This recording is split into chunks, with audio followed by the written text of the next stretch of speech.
त्यांचे भाऊ आहेत सख्खे चुलत सौरभजी यादव सुद्धा।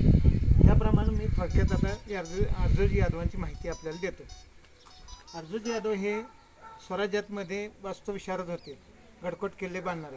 त्यानंतर पहिला प्रतापगड हा अर्जुजी यादवांनी पूर्ण बांधला। त्यावेळी त्यांच्या कार्यकारिणीमध्ये काम करणारे 9000 कामगार होते। त्यानंतर अर्जुजी यादवांनी दुसरा गड बांधला, तो पावनगड। पावनगडाच्या वेळेला 9000 कामगार अर्जुजी यादवांचे आणि 9000 कामगार हिरोजी फर्जंदांचे, असे 18000 कामगारांनी पावनगड बांधलेला आहे। त्यानंतर अर्जुजी यादव जेव्हा संभाजी महाराजांना शृंगारपुरामध्ये कैद केले त्यावेळेला गिरजोजी यादव होते।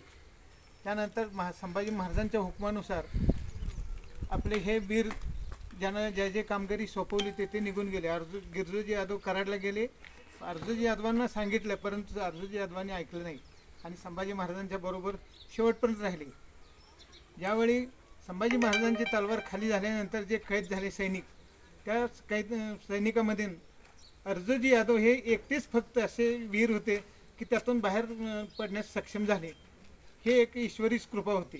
त्यानंतर पुढचं काम म्हणजे ते संभाजी महाराजांना कैद झाल्यानंतर संभाजी महाराज गेले, त्यानंतर यांचे इथं एक दुर्दैवी काही घातपात होऊन इथे गेलेले आहेत महाराजांचा। मला पुढचा काही इतिहास माहीत नाही अर्जुजींचा, त्यामुळे मी पुढची माहिती काही देत नाही।